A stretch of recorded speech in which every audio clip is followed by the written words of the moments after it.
Srimali was standing on the dais. There was a stunned silence in the assembly. Even the sound of a needle dropping on the ground could have been heard.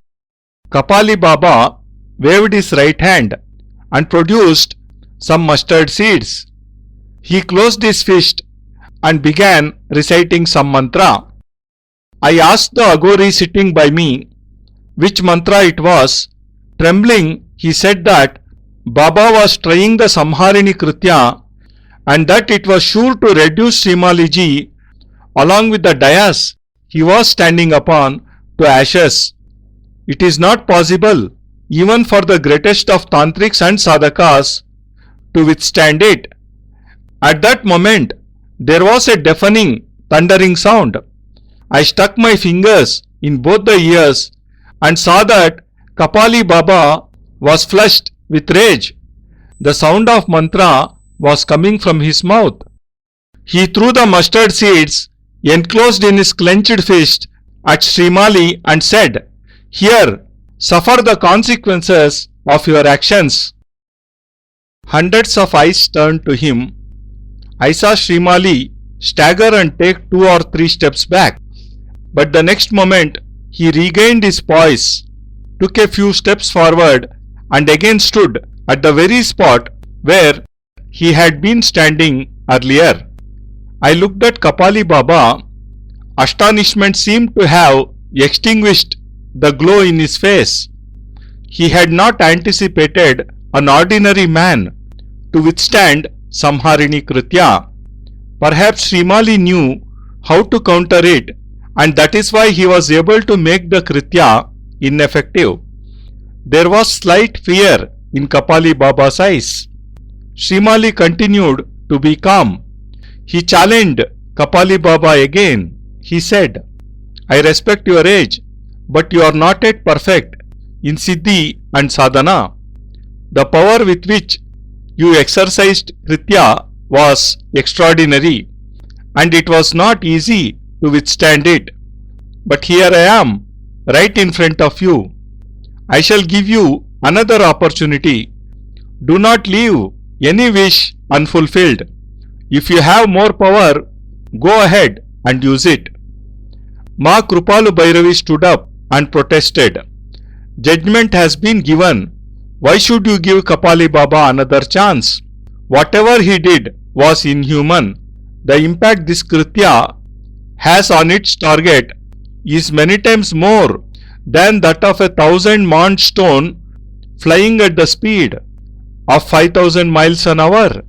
Srimali knows this, and yet out of his goodness he has offered another chance to Kapali Baba. I would like to add that if Kapali Baba loses, he will be bound to become Srimali ji's disciple, and if Srimali ji loses, he will have to be Baba's disciple.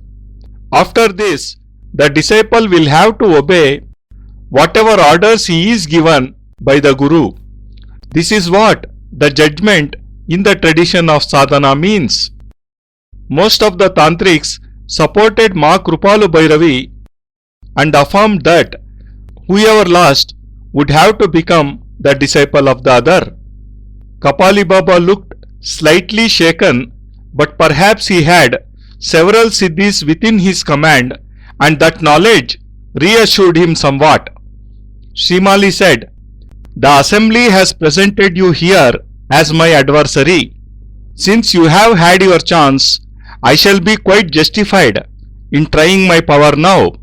But I shall give you one more opportunity to try your deadliest power or sadhana on me. You will not get another opportunity. I will have mine then.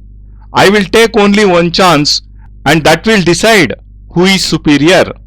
Kapali Baba said something to the tantric sitting by his side, but it could not be heard. He stood up, pulled himself up, ripped open the flesh from his thigh, and pulled out a small pill.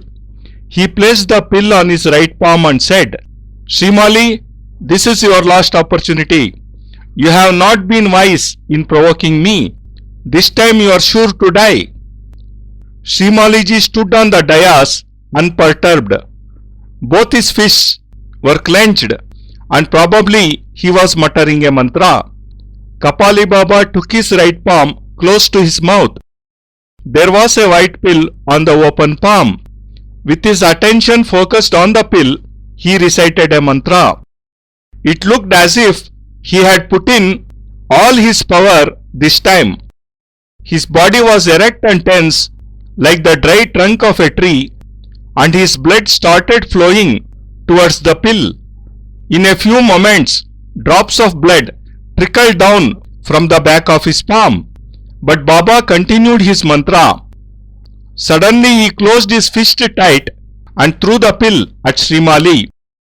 I asked the tantric sitting next to me, what experiment had Kapali Baba done this time? He was pale with horror. He said, this is Vidvamsa Prayog. Under it is the working power of 52 Bhairavis. Combined with it is the power of 62 yoginis. This experiment is the deadliest of all. Naturally, my eyes were fixed on Srimali ji. I think I saw him sit down on the dais for a second. But the next moment, he stood up on his feet again and opened his eyes. There was a wave of joy in the assembly. Trijata Agori ran to Srimali and lifted him up on his shoulder. He shrieked with joy, and putting down Srimali on his feet on the dais, he went back to his place. People were stunned. How can such an ordinary looking man be so extraordinary? Srimali ji undoubtedly was a great master. It was not possible to fathom the knowledge of the man who could challenge Kapali Baba and win. ಪ್ರತಿಯೊಬ್ಬರೂ ಉಸಿರಾಡುವುದನ್ನೂ ಸಹ ಮರೆತು ಮೂಕ ಪ್ರೇಕ್ಷಕರಂತೆ ಭಯಾಶ್ಚರ್ಯಗಳಿಂದ ಕಣ್ಣರಳಿಸಿ ನೋಡುತ್ತಿರುವಂತೆಯೇ ಕಪಾಲಿ ಬಾಬಾ ತಮ್ಮ ಬಲಗೈಯನ್ನು ಗಾಳಿಯಲ್ಲಿ ಆಡಿಸಿದಾಗ ಅದರಲ್ಲಿ ಸಾಸಿವೆ ಕಾಳುಗಳು ಪ್ರತ್ಯಕ್ಷವಾದವು. ಸಾಸಿವೆ ಕಾಳಿರುವ ಅಂಗೈಯನ್ನು ಪೂರ್ಣವಾಗಿ ಮುಚ್ಚಿ ಮುಷ್ಟಿಯಂತೆ ಹಿಡಿದುಕೊಂಡು ಯಾವುದೋ ಮಂತ್ರವನ್ನು ಪಠಿಸಲಾರಂಭಿಸಿದರು. ಅತಿ ಮೆಲ್ಲನೆ ನನ್ನ ಪಕ್ಕದಲ್ಲಿದ್ದ ಅಗೋರಿಯೊಬ್ಬನನ್ನು ವಿಚಾರಿಸಿದೆ, ಕಪಾಲಿ ಬಾಬಾ ಅದ್ಯಾವ ಮಂತ್ರ ಪಠಣೆ ಮಾಡುತ್ತಿದ್ದಾರೆಂದು. ಅವನು ಅತ್ಯಂತ ಭೀತನಾಗಿ ನಡುಗುತ್ತಿರುವ ಧ್ವನಿಯಿಂದ, ಬಾಬಾಜಿ ಸಂಹಾರಿಣಿ ಕೃತ್ಯ ಪ್ರಯೋಗಿಸುತ್ತಿದ್ದಾರೆ. ಶ್ರೀಮಾಲಿ ಮತ್ತು ಅವರು ನಿಂತಿರುವ ವೇದಿಕೆ ಸುಟ್ಟು ಬೂದಿಯಾಗುವುದು ಖಂಡಿತ. ಅತ್ಯಂತ ಉನ್ನತ ಶ್ರೇಣಿಯ ತಾಂತ್ರಿಕರು ಹಾಗೂ ಸಾಧಕರಿಗೂ ಕೂಡ ಸಂಹಾರಿಣಿ ಕೃತ್ಯವನ್ನೆದುರಿಸಿ ನಿಲ್ಲಲು ಸಾಧ್ಯವಾಗುವುದಿಲ್ಲ ಎಂದು ತಿಳಿಸಿದನು.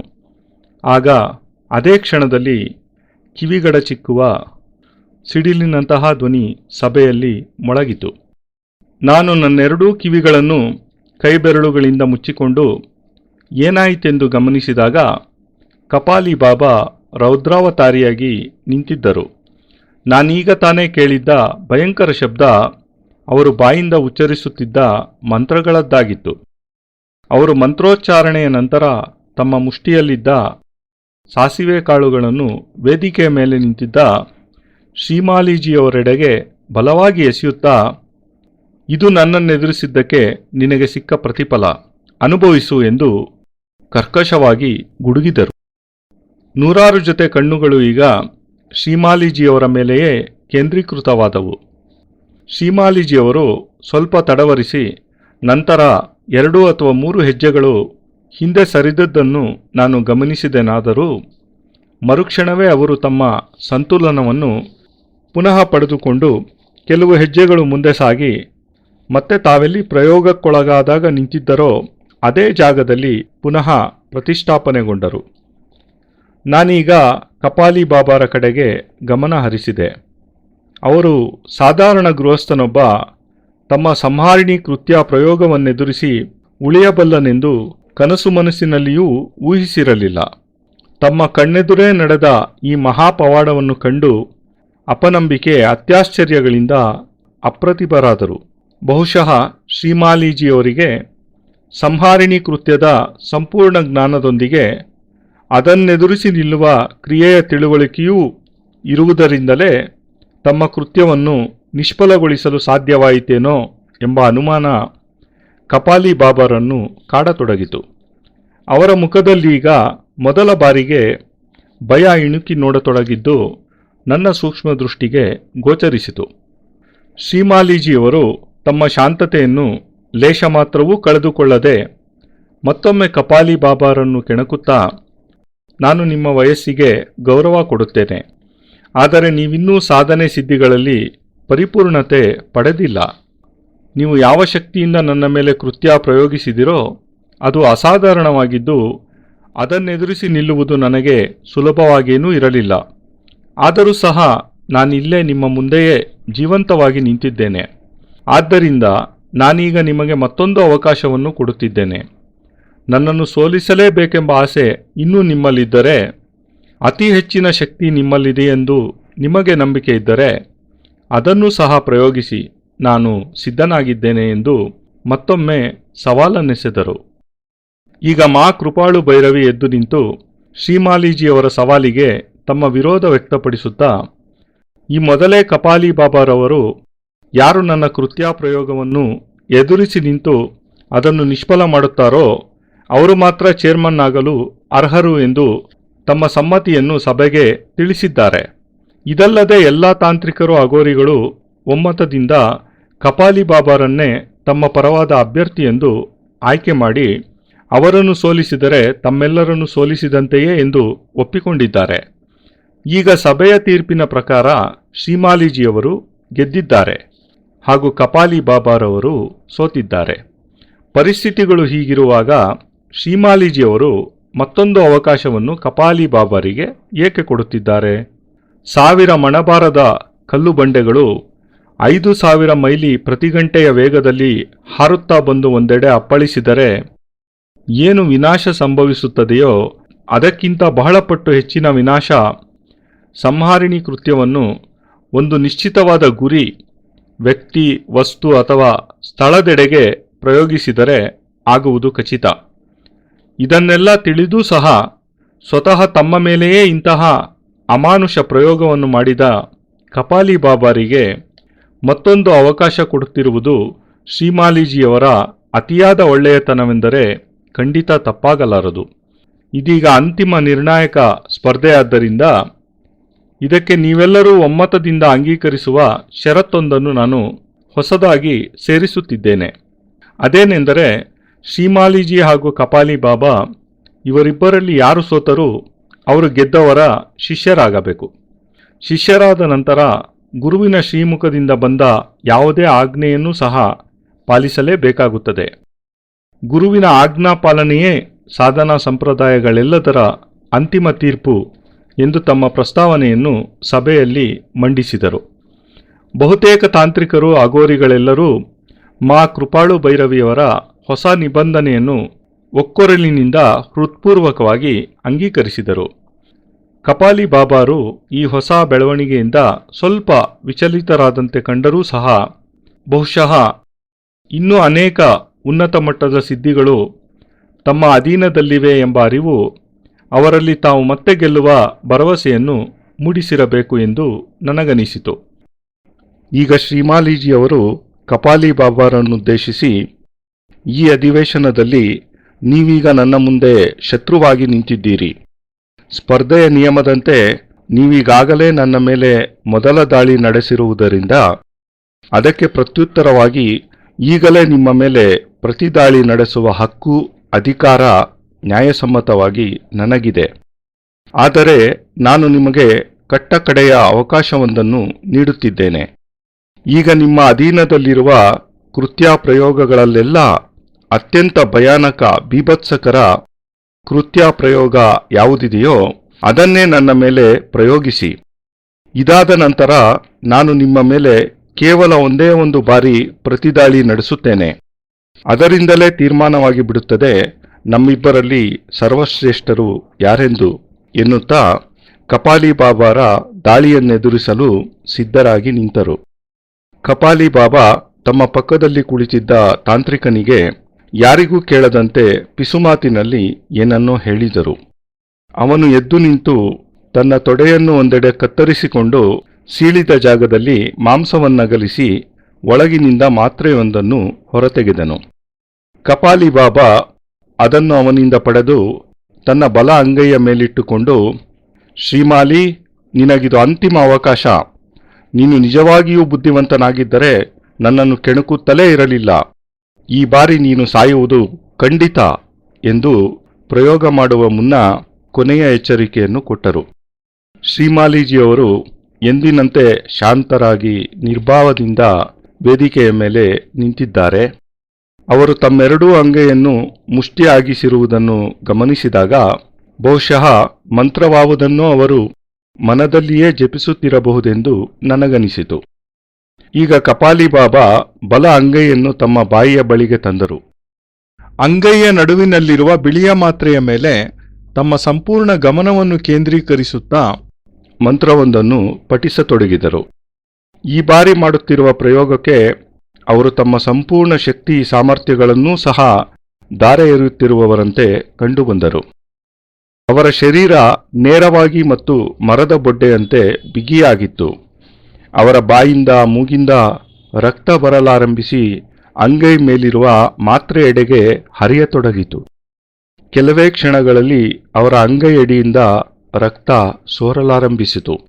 ಆದರೆ ಕಪಾಲಿ ಬಾಬಾ ಪೂರ್ಣವಾಗಿ ಮಂತ್ರಪಠನೆಯಲ್ಲಿಯೇ ತಲ್ಲೀನರಾಗಿದ್ದರು. ಇದ್ದಕ್ಕಿದ್ದಂತೆ ತಮ್ಮ ಅಂಗೈಯನ್ನು ಮುಚ್ಚಿ ಅದರಲ್ಲಿ ರಕ್ತಸಿಕ್ತವಾದ ಮಾತ್ರೆಯನ್ನು ಶ್ರೀಮಾಲಿಜಿಯವರೆಡೆಗೆ ರಭಸದಿಂದ ಎಸೆದೇ ಬಿಟ್ಟರು ಕಪಾಲಿ ಬಾಬಾ. ನಾನು ಪಕ್ಕದಲ್ಲಿ ಕುಳಿತಿದ್ದ ತಾಂತ್ರಿಕನನ್ನು ಮೆಲುದನಿಯಲ್ಲಿ ಕಪಾಲಿ ಬಾಬಾ ಈಗ ಪ್ರಯೋಗಿಸಿದ ಕೃತ್ಯ ಯಾವುದೆಂದು ಕೇಳಿದೆ.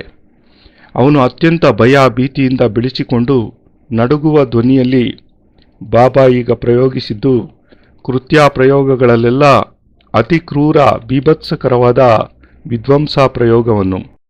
52 ಭೈರವಿಯರ ಶಕ್ತಿ ಈ ಪ್ರಯೋಗಕ್ಕೆ ಆಧಾರವಾಗಿದ್ದು ಅದರೊಡನೆ 62 ಯೋಗಿನಿಯರ ಶಕ್ತಿಯೂ ಸಹ ಜೊತೆಯಾಗಿರುವುದರಿಂದ ಇದು ಅತ್ಯಂತ ಭಯಾನಕ ವಿಧ್ವಂಸಕಾರಿ ಅಜೇಯ ಪ್ರಯೋಗವಾಗಿದೆ ಎಂದನು. ಇಂತಹ ಭಯಾನಕ ಮಾರಣ ಪ್ರಯೋಗಕ್ಕೊಳಗಾದ ಶ್ರೀಮಾಲಿಜಿಯವರನ್ನು ನಾನೀಗ ಸೂಕ್ಷ್ಮವಾಗಿ ಗಮನಿಸತೊಡಗಿದೆ. ಅವರು ಒಂದೇ ಒಂದು ಕ್ಷಣ ನಿಂತಿದ್ದವರು ಕಣ್ಣು ಮುಚ್ಚಿ ವೇದಿಕೆ ಮೇಲೆ ಕುಳಿತಂತೆ ನನಗೆ ಭಾಸವಾಯಿತಾದರೂ ಮರುಕ್ಷಣವೇ ಪೂರ್ಣವಾಗಿ ತಮ್ಮ ಕಾಲ್ಗಳ ಮೇಲೆ ಮೊದಲಿನಂತೆಯೇ ನಿಂತು ಕಣ್ತೆರೆದಿದ್ದುದನ್ನು ಕಂಡೆ. ನಂಬಲ ಸಾಧ್ಯವಾದ ಈ ಅನೂಹ್ಯ ಅದ್ಭುತ ದೃಶ್ಯವನ್ನು ಕಣ್ಣಾರೆ ಕಂಡು ಇಡೀ ಸಭೆ ಹರ್ಷೋದ್ಗಾರಗಳಿಂದ ತುಂಬಿಹೋಯಿತು. ತ್ರಿಜಟ ಅಘೋರಿಯವರಂತೂ ತಮ್ಮ ಆನಂದಾತಿರೇಕವನ್ನು ತಡೆಯಲಾಗದೆ ಓಡಿಬಂದು ಅನಾಮತ್ತಾಗಿ ಶ್ರೀಮಾಲಿಜಿಯವರನ್ನೆತ್ತಿ ತಮ್ಮ ಭುಜದ ಮೇಲೆ ಕುಳ್ಳಿರಿಸಿಕೊಂಡಿಯೇ ಬಿಟ್ಟರು. ನಂತರ ತಮ್ಮ ಹರ್ಷೋನ್ಮಾದದ ಕೇಕೆಯೊಂದನ್ನು ಹಾಕಿ ಭುಜದಿಂದ ಶ್ರೀಮಾಲಿಜಿಯವರನ್ನು ಜೋಪಾನವಾಗಿ ಕೆಳಗಿಳಿಸಿ ಮರಳಿ ತಮ್ಮ ಸ್ಥಾನಕ್ಕೆ ತೆರಳಿದರು. ಈಗ ಎರಡನೇ ಬಾರಿ ಕಪಾಲಿ ಬಾಬಾ ಮೊದಲು ಮಾಡಿದುದಕ್ಕಿಂತ ಅತಿ ಹೆಚ್ಚು ಅಪಾಯಕಾರಿ ವಿಧ್ವಂಸಕಾರಿ ಕೃತ್ಯ ಪ್ರಯೋಗವನ್ನು ಶ್ರೀಮಾಲಿಜಿಯವರ ಮೇಲೆ ಮಾಡಿದರೂ ಅವರು ಅದರಿಂದ ಪಾರಾದದ್ದು ಮಾತ್ರವಲ್ಲದೆ ತಮಗೇನು ಆಗಿಯೇ ಇಲ್ಲವೆನ್ನುವಂತೆ ಸಹಜವಾಗಿಯೇ ಇರುವುದನ್ನು ಕಂಡು ಇಡೀ ಸಭೆ ಬೆಕ್ಕಸ ಬೆರಗಾಯಿತು. ಅತಿ ಸಾಮಾನ್ಯರಂತೆ ಕಾಣುವ ಇವರಲ್ಲಿ ಇಂತಹ ಅಸಾಧಾರಣ ಪ್ರತಿಭೆ ಅಡಗಿದೆಯೇ? ಖಂಡಿತವಾಗಿಯೂ ಶ್ರೀಮಾಲಿಜಿಯವರು ಮಹಾನ್ ಸಾಧಕರುಗಳಿಗೆ ಗುರುಗಳಾಗಬಲ್ಲಂಥವರೆನ್ನುವುದರಲ್ಲಿ ಯಾವುದೇ ಸಂಶಯವಿಲ್ಲ. ಕಪಾಲಿ ಬಾಬಾರಂತಹ 64 ಕೃತ್ಯಪ್ರಯೋಗಗಳಲ್ಲಿ ಸಿದ್ಧಹಸ್ತರಾದ ಮಹಾನ್ ಸಾಧಕರಿಗೇ 2 ಬಾರಿ ಸವಾಲು ಹಾಕಿ ಗೆದ್ದಿದ್ದಾರೆಂದರೆ ಶ್ರೀಮಾಲಿಜಿಯವರ ಅಗಾಧ ಜ್ಞಾನ ಹಾಗೂ ಸಾಧನಾ ಸಂಪತ್ತು ಅದೆಷ್ಟಿರಬಹುದೋ ಎಂದು ಯಾರೂ ಸಹ ಊಹಿಸಲು ಸಾಧ್ಯವಿಲ್ಲ.